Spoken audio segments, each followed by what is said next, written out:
Chapter 37. The Hole in the Floor of the Gallows. It takes a special sort of man to serve as an executioner. The job is not for the faint of heart or those ruled by heated passions such as vengeance or hatred.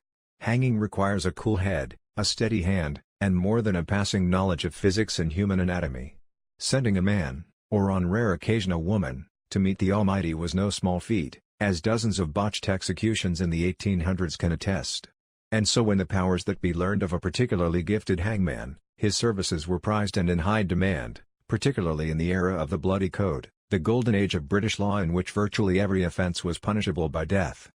When Canadian courts imported the code across the Atlantic, British traditions of execution followed close behind. Chief among them was the practice of naming an official executioner, a professional in the art and science of state-sanctioned death. Like the nation itself, Canada's legal system was growing by leaps and bounds in the 1890s, but the country's anointed executioner was a man of proven mettle and long experience, unfazed by the awkward growth spurt. His name was John Radcliffe. Although the official tally puts the number of men hanged by Radcliffe at 69, the actual number was likely closer to 150.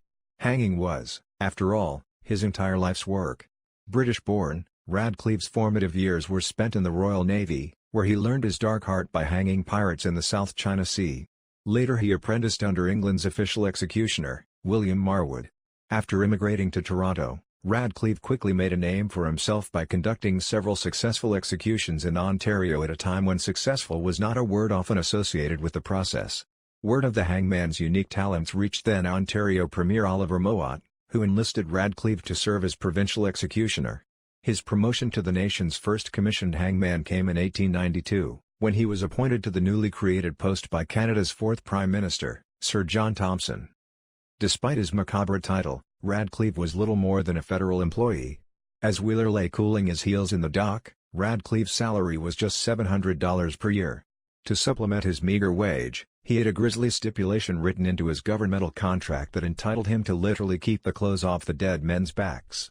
Radcliffe sold those items that neither fit nor struck his fancy.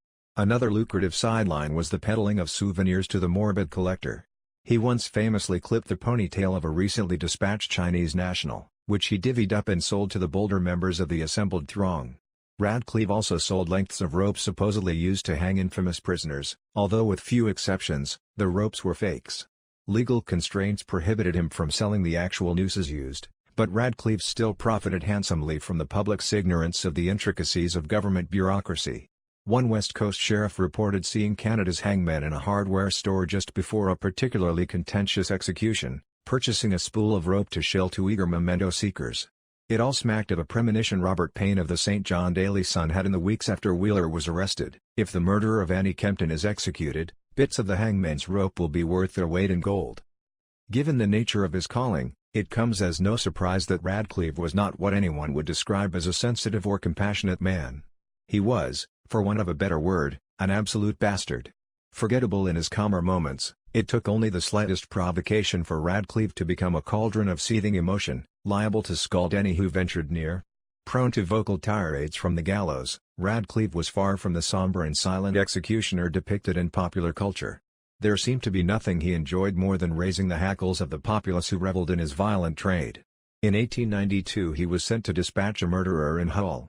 Walking into a crowded local tavern, Radcliffe announced with his usual barroom gusto that he had come to hang a Frenchman and hoped it would not be the last. During the ensuing brawl, Radcliffe gave as good as he got but was vastly outnumbered. He was badly beaten, saved only through the timely arrival of a police paddy wagon.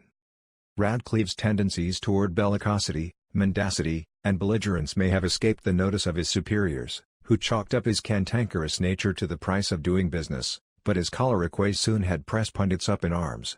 In 1900 a correspondent for the Toronto Star wrote, "If he were a man of delicate sensibilities, he would not be the hangman. He is a necessity in our system, but he should be treated as if he is the hole in the floor of the gallows." Those were decidedly harsh words for a man tasked with a job few others wanted or knew how to do. As the population soared and crime rates kept pace, gallows began springing up across the nation, which, in a country the size of Canada, meant constant travel for the so-called necessity to the system. Although he was once married with kids, blissful domesticity offered no succor to John Radcliffe. Sickened by his increasingly volatile nature and frequent absences, Mrs. Radcliffe took the children and returned to her native England, leaving the nation's hangman to a life of bitter solitude. Like many of his ilk and chosen vocation, Radcliffe turned to the bottle to soothe his embattled soul. He often appeared intoxicated or hungover on the gallows, and in his later years, he failed to show up at all for a few executions. Drink would prove the death of him. He was found dead in his home, or a Toronto hotel room, depending on which account you believe, on February 26, 1911. Cirrhosis of the liver had claimed him at the age of 55. Radcliffe's unique job title, colorful life story, and ignominious death have since secured him a place in the nation's history books, but in the summer of 1896, such infamy was still a mere blip on the horizon. John Radcliffe was very much alive, though universally despised, and had just received word there was a man in Nova Scotia that needed killing. Radcliffe put down the bottle, picked up his ropes, and headed for the Toronto train station. By this time, Wheeler had achieved a measure of celebrity large enough to generate its own weather system. His infamy preceded him all the way to Toronto, where it reportedly struck a responsive chord with the country's leading hangman. On July 22, 1896, the Bridgetown Monitor gleefully reported that Radcliffe actually wants to hang Wheeler. In point of fact, the paper called him Radcliffe, a common occurrence. His name was often butchered by the imperfect machinations of Victorian journalism and telegraphy.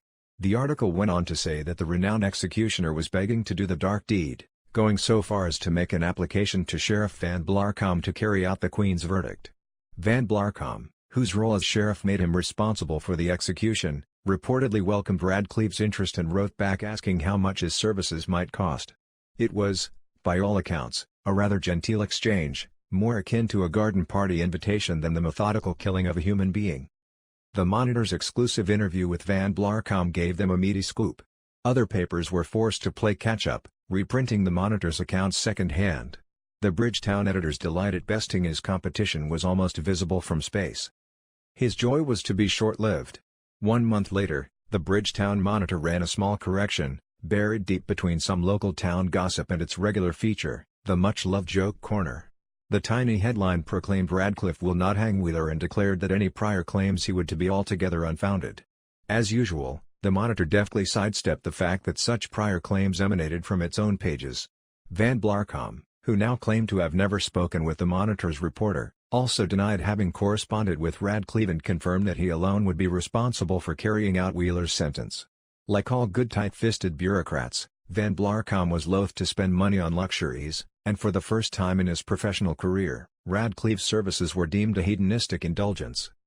The word echoed forth from that day, John Radcliffe, the hole in the floor of the gallows, was not welcome in Digby County.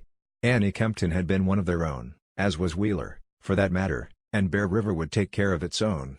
If the Negro lynchers of the South could hang a man, Sheriff Van Blarcom reasoned, so could he. John Radcliffe put down his ropes, took up his bottle, and sat back, content to watch Van Blarcom make a shambles of it all.